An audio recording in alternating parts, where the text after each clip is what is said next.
Welcome everybody to a conversation around safeguarding and well-being. Today I am joined by 4 coaches, supervisors, mentors, trainers, as we seek to explore how one might keep oneself safe, but also how we keep our clients safe as well within our coaching conversations. And this was sparked by somebody sharing with us here at Animas a challenge that they faced where a client was behaving inappropriately.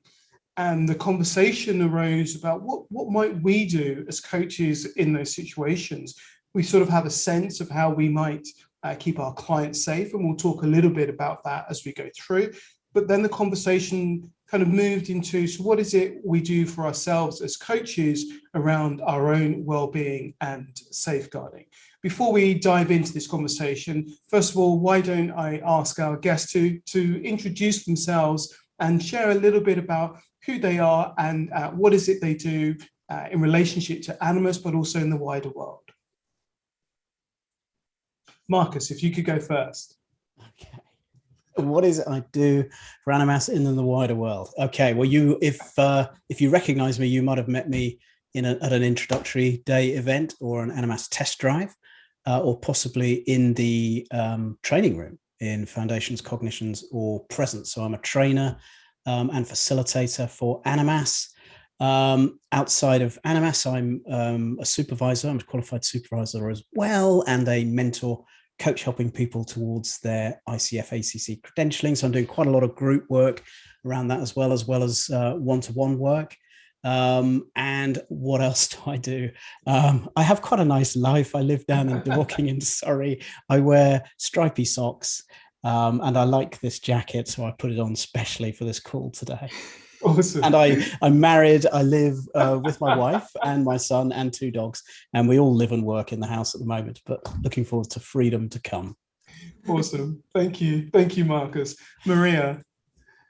Hi, everyone. This is Maria. I am a mentor and supervisor at Animas. And since 2018, I've been doing this, also part of the RPG, the older and the new version. And apart from that, I'm a coach and an art therapist. And I live in Hamburg, Germany. That's me. Oh, and I'm a supervisor as well since 2020. Awesome. Thank you, Maria. Let's move on to Mia. Thanks, Robert. So hello, everyone. My name is Mia O Gorman, and in my work with Animas, I am a tutor on the Diploma in Coaching Supervision, and I also lead and deliver on the certificate in corporate coaching. In my work beyond Animas, I am a coach and supervisor and developer of coaches, and more broadly, a leadership and organisation development consultant. I live in Cheltenham with my partner Rob, who rather wonderfully works in the wine trade. So when the world opens up again, we will look to resume our tours and sort of holiday-based vineyard visits. Really looking forward to that. Awesome. Lovely. Thank you, Mia. And Gilberto. Thank you, Robert. So I'm Gilberto, and like Marcus said, maybe you recognize me from some RPGs or group supervisions. I also do some intro days for Animas. So I facilitate for Animas in those kind of events. And outside of Animas, I'm also a coach, full-time coach, and I mainly coach one-to-one private clients. Yeah. Awesome. That's Brilliant. Brazilian living in Berlin. Cool. So I guess, to maybe to kickstart our conversation, we've got this idea of we've got safeguarding and we've got well-being. I'm just curious, what do you sort of feel to be the differences between those two things? I can see sort of Marcus nodding as I speak, so maybe I'll ask Marcus to sort of begin with the conversation around that. Okay. So it's interesting. I have away thoughts and towards thoughts about those two things.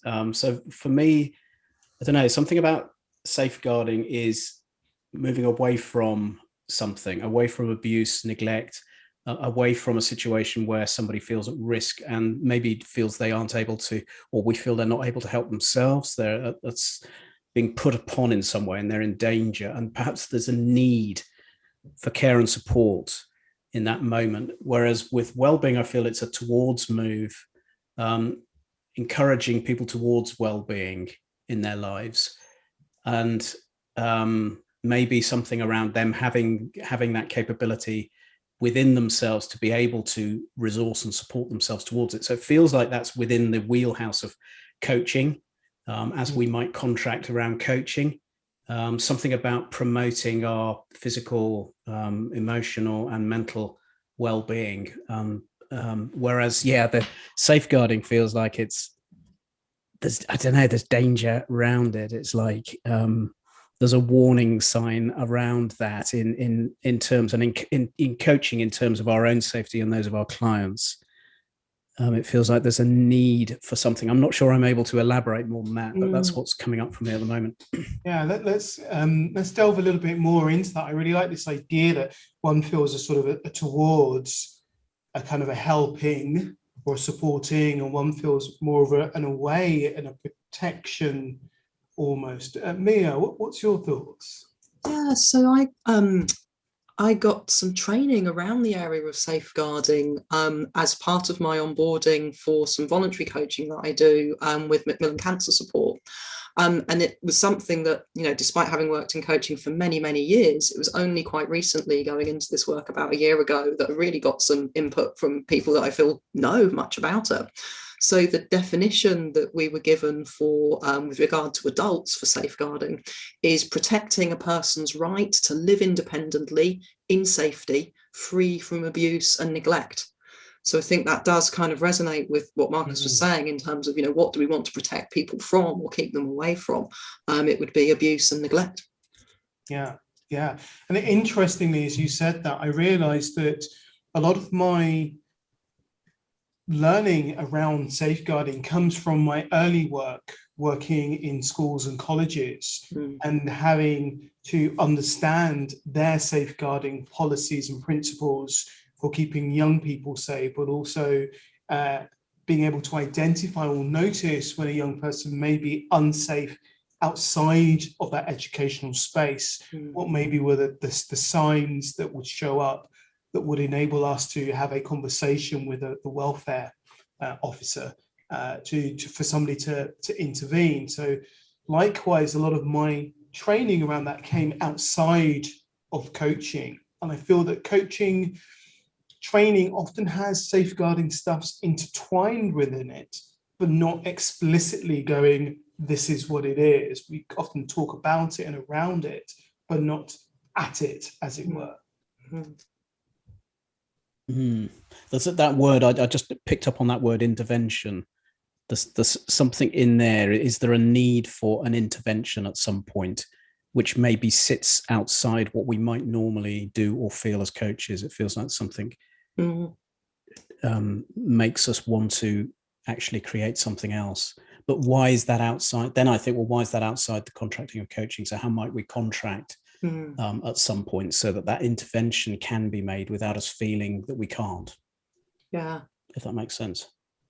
Yeah, and I think this is where, if you come to the ethical codes of the coaching bodies, so in my case, I'm EMCC aligned, and the guidance is around, if we believe the client is a danger to themselves or another, in an immediate way, then that's the point at which we might go outside the normal confidentiality of the coaching relationship and potentially take action, intervene, to help keep that person safe, or somebody around them safe.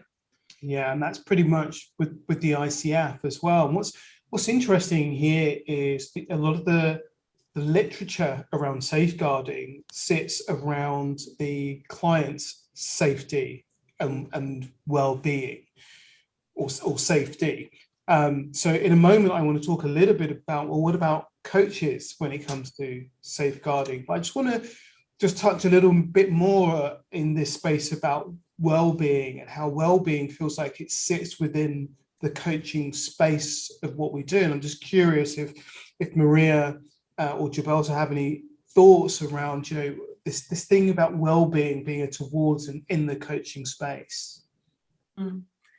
I think if I'll share now about well-being, I think well-being is something that we proactively might have to bring our attention on to see where might we be feeling out of sync, perhaps, or where are we out of balance, because it might be reflected within a coaching situation where you are with your clients, and perhaps you get something triggered within you. And I think, what are we doing with that in order to sort of are we dealing with that afterwards outside of the coaching, or are we sort of being like, okay, this happened in the coaching and then it's forgotten about? I think to keep our minds on our mental, emotional well-being, physical well-being, which has an effect as well, actually, on how we feel mentally, emotionally, I think is very important. And I think that's an ongoing process to keep in the loop and keep checking in with ourselves. How are we feeling?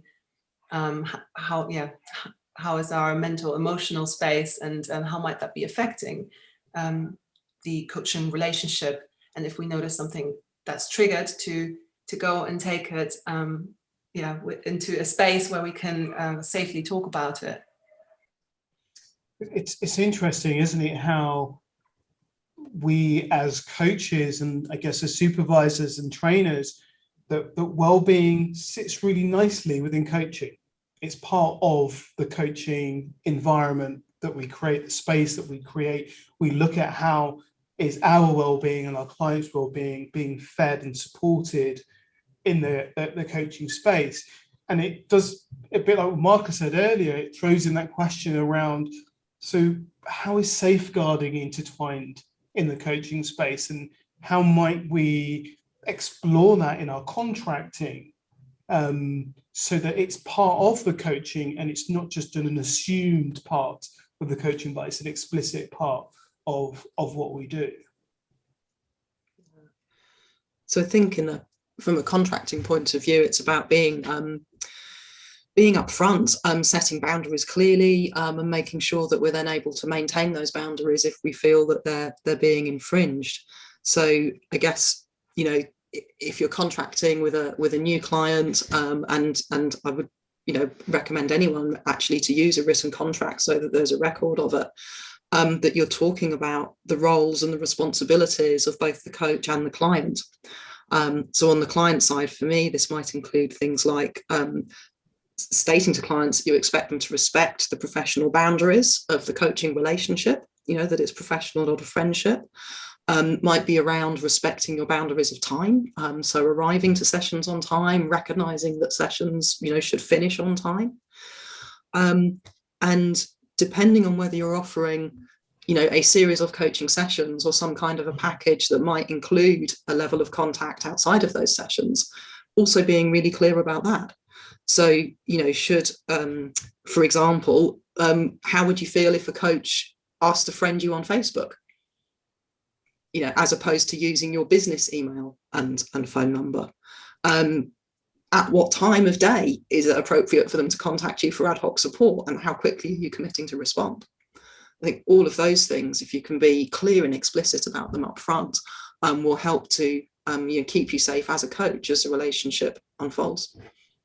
It's really interesting. I saw Marcus nodding there, so I'm going to come to Marcus in a moment, but it just made me think about, often in supervision, that part of the challenges that a coach might face or bring into supervision can often come back to how well we have or have not contracted, and how important it is to be really clear about the expectations in our contracting. And something you said there that really jumped out for me was, that we respect the profession, and we respect that this is a professional relationship. And I think that goes some way to creating the correct boundary and safeguarding for both coach and coachee when we talk about this being a professional relationship with professional boundaries around it. And I'll just make a note about the whole Facebook thing, because I think that's something that's really worth having a conversation around when we think about safeguarding and stuff. But before we do that, Marcus, what was it you were about to bring in? I was just, do you know what? I was just thinking, gosh, I must go and look at my contract and start tightening it up after hearing what Mia was saying. I thought there was some really good stuff in there. And I'm also conscious that there's some guy has started chopping trees down outside. So if you get any saw noises coming in, that is that. One of the things I put in my contract, and I frame it around confidentiality, and this, maybe we could think about how we might expand this, but it allows the possibility for conversations if there's something happening that I feel, which actually, to be honest, it's never happened in my coaching, but in my contracting, I say that everything we talk about will be confidential unless for any reason, and I'm called to a court of law and have to reveal information, or if I feel that you might be in danger of hurting yourself or anybody else, then I reserve the right to have conversations with you and seek appropriate support with you. And if necessary, I might have to pass information on to an alternative professional in that referral. So then I feel that gives me the consent to be able to step in to start to explore conversations like that if I ever felt that there was something to be said there. But having said that, it's never happened to me in my coaching practice. So yeah, it's an interesting one, I think. Yeah, I just want to bring Gilberto in, because I remember when we were talking about this conversation, him talking about sort of his approach to this. So Gilberto, it'd be great to hear from you. Yeah, I was I resonate with a lot that I heard so far. And the interesting thing is that, as I was sharing with you, I have a really positive view on things, sometimes merging to a naive position. But something that always comes to my mind is that we are highly susceptible to suggestion. So we can be primed by a lot of things. And something that I put attention is that if I go too far on the safeguarding and put too many things there, like too many clauses, protect me, it may, for the client, may feel like I don't trust them, because I'm like, they need to sign up under so many conditions that. And the second thing that comes to my mind is that, yes, we do have to take actions if we consider that the client can be a danger for themselves or someone else. But I'm not trained to evaluate that. So how can I know that my impression is true, and to really go there and take an action to share that with someone else, or activate a third part to act on that? So that was what came to my mind.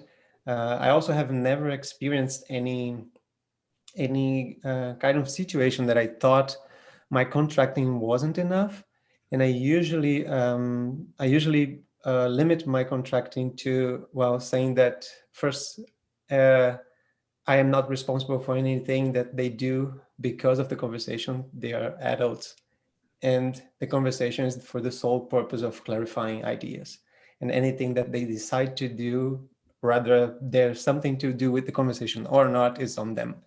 So this is something that I put on my contract, but other than that, I usually don't go much further than that. Yeah, but maybe it's this my optimistic side that don't believe that something will happen, and maybe this will bite me later. Yeah, but I would like to hear about that as well. So this is really interesting, because I'm noticing where, even as we're having this conversation, we're talking about the client and how we're protecting the client and informing the client. And I'm curious, I guess this beats what Mia was saying around things like Facebook. What about the coach? What do we do as a coach to safeguard for ourselves?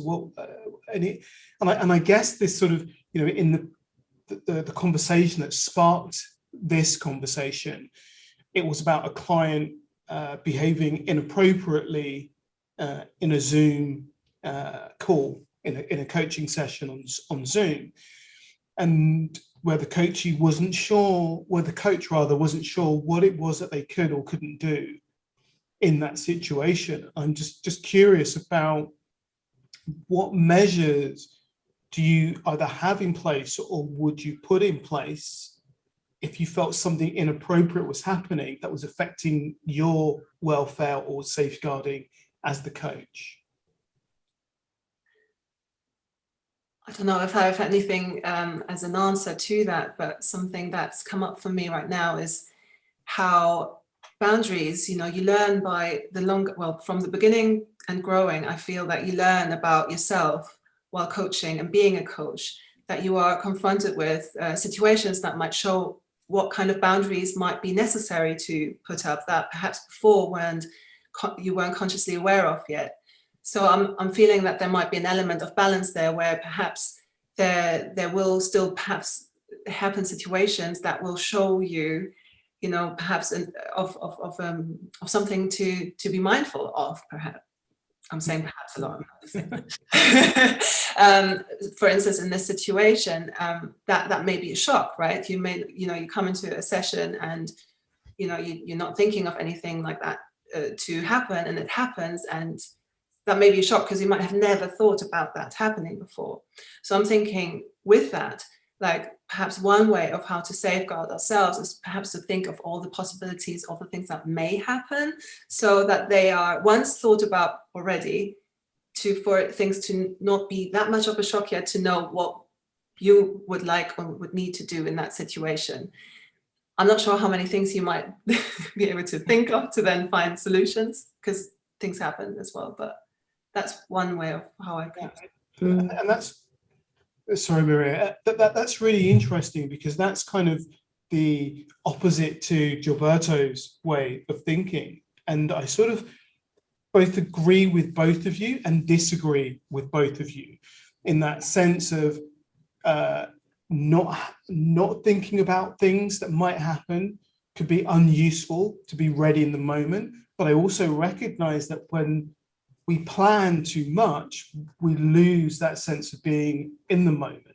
Mm-hmm. And one of the things that came to mind as I was kind of wrestling with that is what's happening professional or unprofessional? Is what's happening befitting of a professional coaching relationship or not? Because if it's not, then we can go, this doesn't fit in my coaching wheelhouse, one of my favorite words at the moment, and therefore we can end that session. Mm-hmm. Or we can go, no, it is part of my profession, but it might be difficult, and therefore we can explore it and continue that session. Yeah. So I think there's a lot here about trusting your intuitions, and in the moment, does it feel okay or not? And if it doesn't feel okay, can you say or do something about that? And one of the skills we practice as coaches is use of self. So being able to articulate a feeling, even if it's quite vague, and get it out into the open so that it's there and available for discussion. And sometimes it can take great courage to do that, whether it's a piece of feedback or whether it's something in this context that we're talking about, something is making you feel uncomfortable. But it is one of the skills that we learn and seek to develop over time. And I think could be really, really important in this kind of a setting. And yeah, just first and foremost, being able to say what you see, say what you feel, and say what impact, that behavior, whatever it might be, is having on you. Yeah, there was something the way you framed it, Robert, at the beginning that felt like, and I don't know if this is right or not, but the person who'd raised the topic initially felt in some way like, do I need permission to be able to raise something? Or is there a right way and a wrong way of handling this? And what should I do in this situation? And I think my encouragement would be, if something doesn't feel right, then don't deny that for yourself as a coach. It's like, okay, but then the question is, well, what might I do about that? And what does this mean? Is there something inappropriate, unprofessional here, which is making me feel uncomfortable? Is there something in myself that I'm reacting to that might need to be explored? And perhaps I can explore that with my client.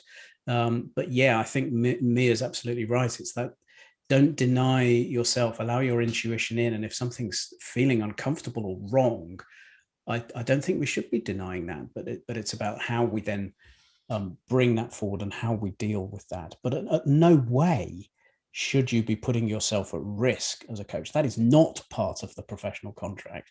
And if your client is in some way making you feel at risk or unsafe, then that has to be acknowledged in some way. And I think as a coach, you always have to feel that you do have the ability to do something about that and to keep your boundaries in place.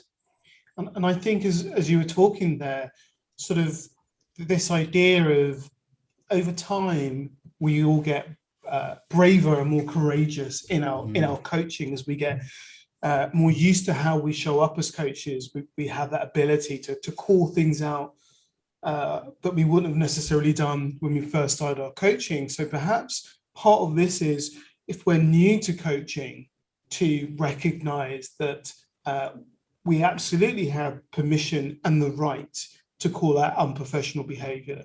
And it's not our job to absorb unprofessional behavior being thrown at us. That's not what we're there for. We're not there as receivers of somebody's choice to be inappropriate towards us. We can actually, I'm not happy with what's happening right now. Let's name it and decide whether we continue or don't continue.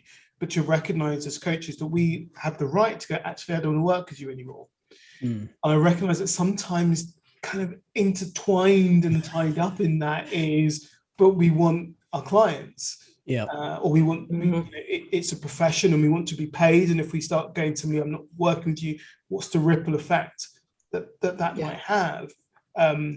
But as Marcus was saying, we need to trust in ourselves when having those thoughts. If it doesn't feel right, then we need to name it and explore it, tap into our intuition. And I think in and around this is something about where we find our clients or where we're working with our clients and how we might need to raise our noticing of something might be up in those. So I guess I'm talking about those spaces where we can get clients that find us for free, and it's very anonymous, and there is no checking process of who they are as an individual, and anybody can sign up to that. I think in those environments, there's something about being more heightened. That's the word I was looking for.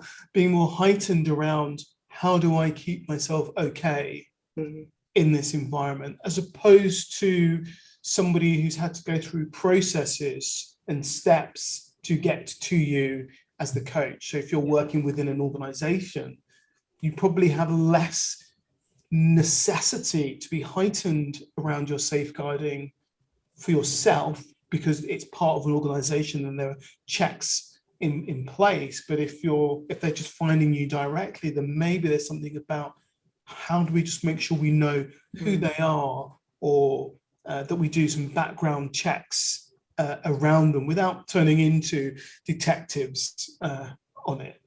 Yeah, I think that's really important, and there's there can be, I guess, potentially a competing need.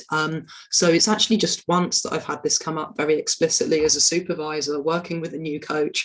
But on one occasion, I've supported a new coach to really call an end to a relationship because their client was contacting them frequently outside of the agreed sessions and had asked them out for a drink, I think, and they were clearly uncomfortable with it. This was in the days when you could still go out for a drink. But the competing need was there because this was someone who was quite early in their practice, was still in the process of building up their practice hours. Was hoping to get a referral from this client in order to get other work.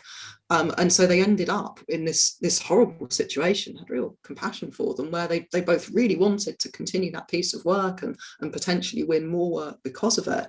And yet the client was doing things that to me, as the story was relayed, sounded completely inappropriate. And asking a coach out while you're still in the middle of a coaching relationship, I would hope for most individuals that would be common sense that that's not a fair or right thing to do, but that's what this coach was faced with. Yeah, and I think that really the thing that's coming across for me is this journey of experience and growth in confidence and knowing yourself, what feels right for you within the frame of the profession, and also the real benefit of supervision there, because as a more experienced coach in the supervision space, you're able to step in more than you would in a coaching environment and actually be able to lend the benefit of your expertise and actually provide an opinion on how you're feeling about what it is that your client's telling about you, which can help to support that person, perhaps to take a move that otherwise they might feel not empowered to do. And I know, as I've gone on my journey, I'd also say to people, it's like you can't have the perfect contract day one and get it right and have all your T's crossed and your I's dotted, because I just don't think so. You could have a go at it, but I think it's a fluid thing that my contracting has grown and based on really what my experience has been. I think it's been, I suppose it's been retroactive as opposed to trying too much to think ahead as to what might happen.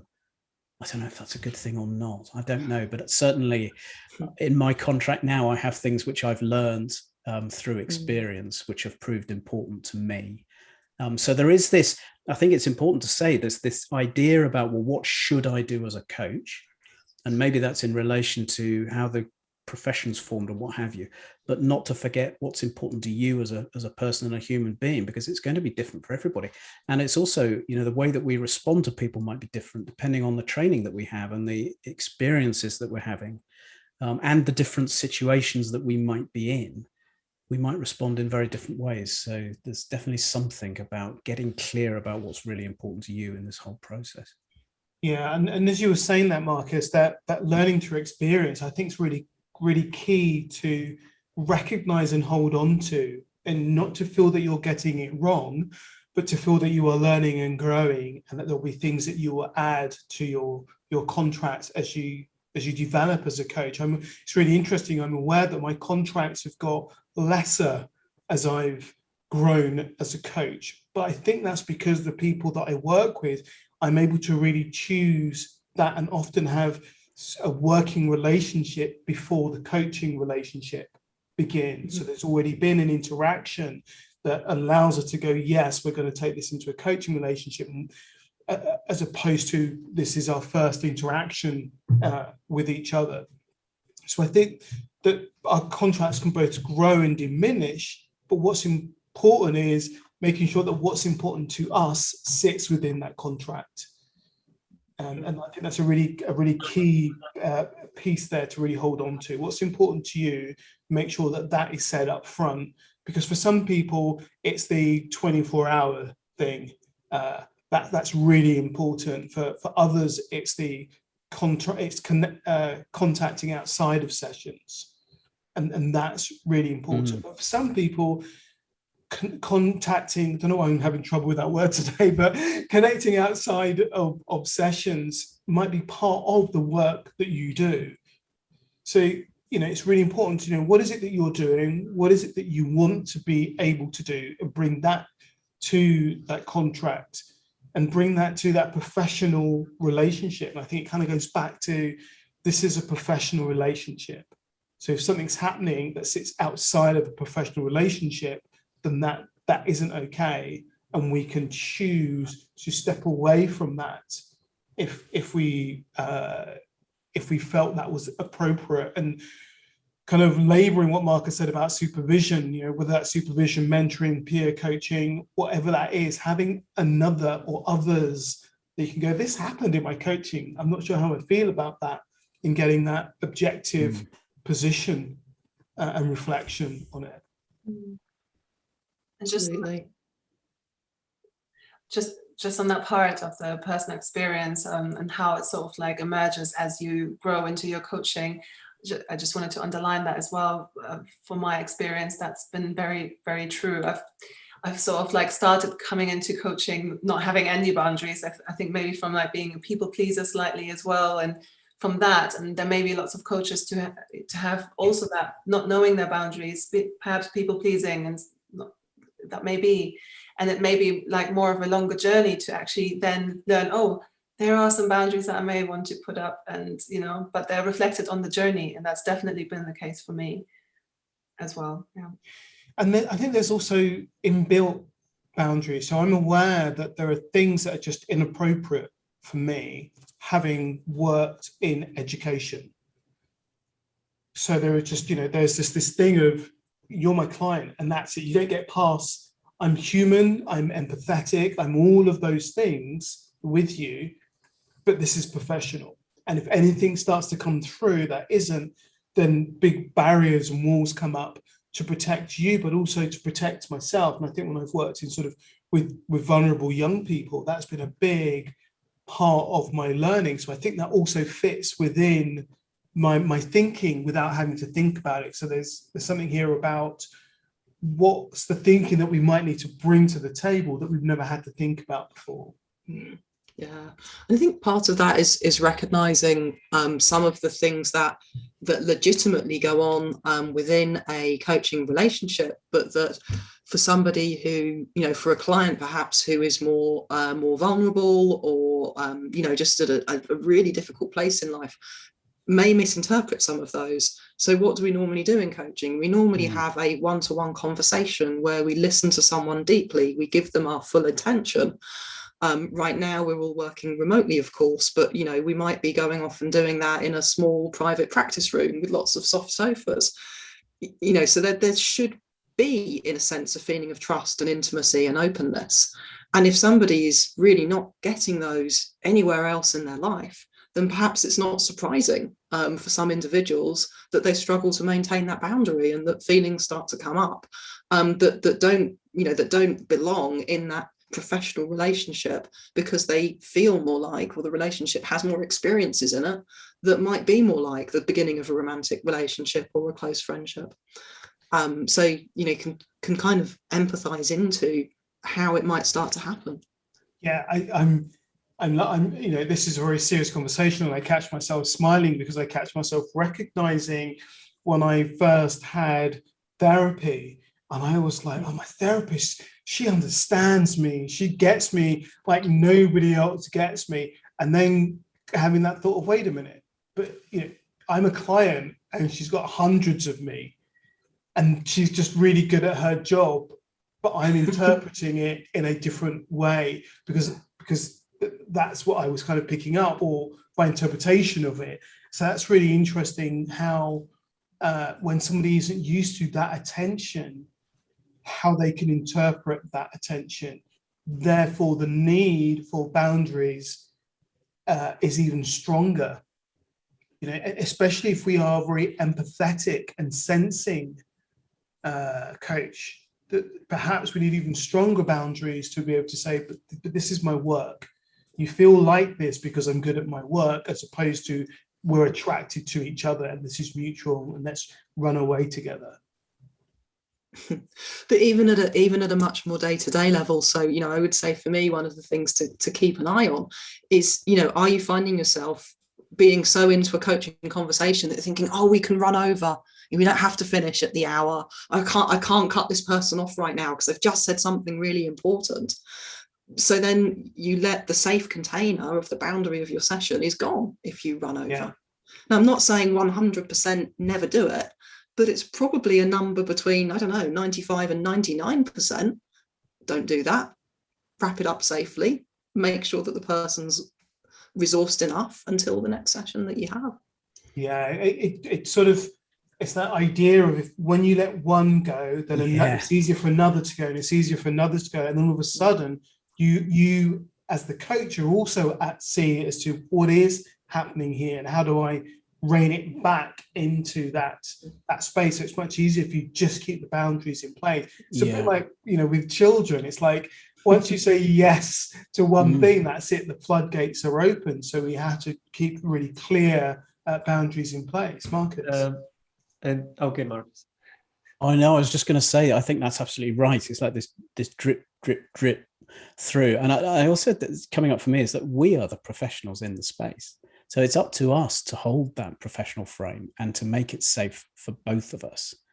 And the other thing that was coming into my mind as Mia was talking as well was something the ICF talk about, which is opening a space for inquiry in those moments. So one of the choices we have as the professional is not just necessarily to push our client away, but to be the coach, be able to step back from the situation and look at it in a professional way and open a space for inquiry. about what this might be about, which may then lead to us not wanting to work with that person, but it may not. Yeah, Gilberto. Yeah, because when you're talking, Robert, something that came to me about boundaries, exactly.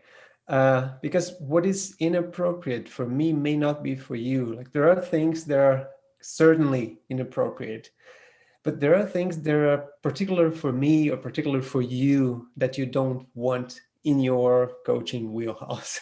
And there are different rules there. But to define what is inappropriate, so what is going against the rules there, you have to establish rules. So as you said about kids, like when we are kids, like there are the household of our parents, the household of our grandparents. Usually there are slightly different rules there, and you have to behave in a slightly different way. Something may be inappropriate with your grandparents and may be completely fine in your house. So like this setting boundaries that matter to you, it's important to set what is inappropriate in your session or in your relation. Yeah, and that sort of swings back to what was being said earlier, this idea of, what's important for you and putting that in place and not being concerned necessarily about what's important for somebody else. So often we look at each other's contracts and go, oh, I'm going to make my contract like your contract, or we go online and we download a contract, we go, right, I'll use this as my template. But to kind of recognize, well, does this hold what's important for me, what I need to be in this? Because it might be it may be language, the kind of language that's appropriate for you or not appropriate for you that may need to be considered within your contract or contract in that conversational piece. And as you was saying there about this, how it can cascade and that drip feed, it reminded me of what we said a little bit earlier about Facebook and Instagram. And I'm just curious on your thoughts of where you allow your clients, what spaces you allow your clients into, and if there is a why in there, some of that as well. I tend to allow my clients everywhere. So Facebook, I've got one profile, it's me. I don't put family stuff in there really. I don't use it that much actually, apart from the Animas world and a few posts here and there that I think are interesting. And I've never found anything inappropriate in that, but I think there's a real, it depends what you're using those environments for, I think. So if I was using it very much from a personal perspective with a friendship group, then that might not feel right to me. It's like lowering down the boundaries. Maybe it's almost an invitation to my clients to become part of that friendship group, it feels like to me, if that was the case. But it isn't the case for me. I'm just me, and that has worked for me so far. Maria. I would say I'm very Go on, Maria. Sorry, no, it's okay. You continue. I'll go after. Oh, thank you. Okay. So I think I'm similar to Marcus in that my use of Facebook in general is quite minimal. I mostly am active on Facebook because of the connection with Animas and the sort of professional use of it there. So I don't think I've ever had any clients become my friends on Facebook. Where people do connect with me is on LinkedIn. So the vast majority of my work is in corporate coaching. And of course, LinkedIn exists to enable you to connect in a professional space. So it's quite common either at the very beginning when people are looking at coach profiles or early on in the course of the coaching, that people will send me a LinkedIn connection and I'll happily accept that. And then, I may also get to learn things that they're choosing to put into the public domain about their professional life, which is usually what we're coaching them on. So that I feel comfortable with, but I don't have, for example, an Instagram account or anything else. It's just LinkedIn and Facebook for me, and say Facebook mainly because of the way that Animas uses it. Yeah. Maria? So I had an experience where before I'm quite open. I'm generally open. So I'll have if clients add me on Facebook, I may befriend them. Didn't come in. But I wouldn't sort of like seek them out and befriend them, for example, only if they came to me. But other than that, with Facebook, I never had like any sort of restrictions, or that's just for friends or this for that. But then I had a client once, and they crossed those boundaries, where I then learned about my boundaries, who were constantly on Facebook messaging me. And then my Facebook became my workspace. And then I noticed this is getting too much, and it actually became out of hand. So then I realized, okay, is it clearly no clients on Facebook? Or is it just this one client? So I felt to sort of set individual contracting just for that client, because other clients respected that space more. And then I didn't need to say that and put those boundaries so tight, because then it may not be feeling right for myself, to my values of how I usually am. So that was just one interesting part about Facebook. So I'm quite open, but if I notice, I do say to people, once we speak on Facebook, then usually when they become clients, we move into email, because then I can see it better. And that way I don't miss anything, for example, as well. And that's way safer for them and for me. So those boundaries that are important for me, actually safeguard them too, right? Because with anything. Yeah. That's that. Yeah, it's really interesting, because I go through phases around my social media. So I will have lots of interactions with any and everybody, and then I'll completely reduce all of that and just have my friends and family. And then I might have one so very much my work platform is LinkedIn. And then my kind of playground is Instagram, and Facebook just kind of bubbles along and exists because it does. But it's really interesting. What I find challenging for me is that people can cut across your boundaries into your personal life through Facebook.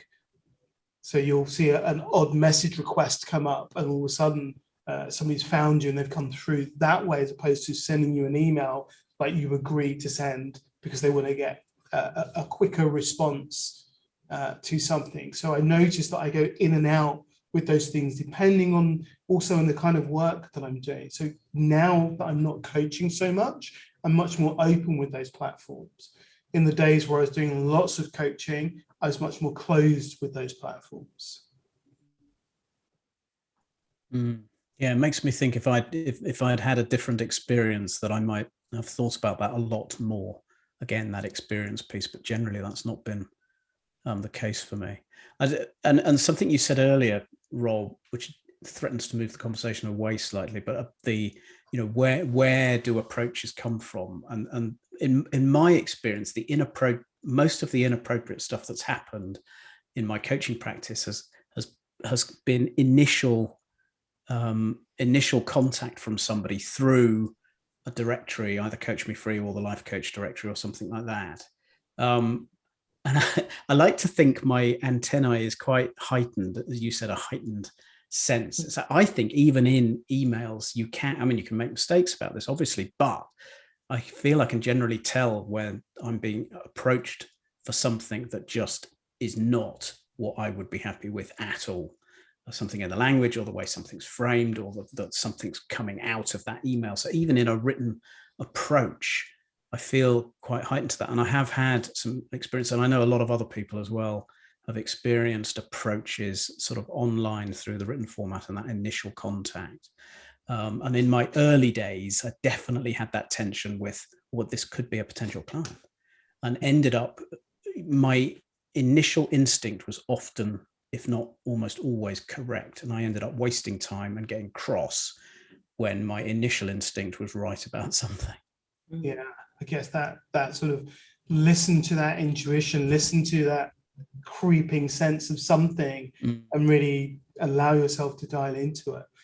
So I'm aware that we could talk about this forever, but as we sort of bring this to a close, I'd like to hear sort of, what's your key takeaway from this discussion? And I'd invite those that are listening to this to think about, what are they taking away from this as well? What might they change or implement having listened to this conversation, or what questions might they continue to ask either us in this space or of each other as coaches or supervisors to continue this conversation? So that's a kind of a, if you're listening, what are you continuing to think about? But for those of you in this space, Marcus, Maria, Mia, Gilberto, what's the thing that you're taking away from today's conversation?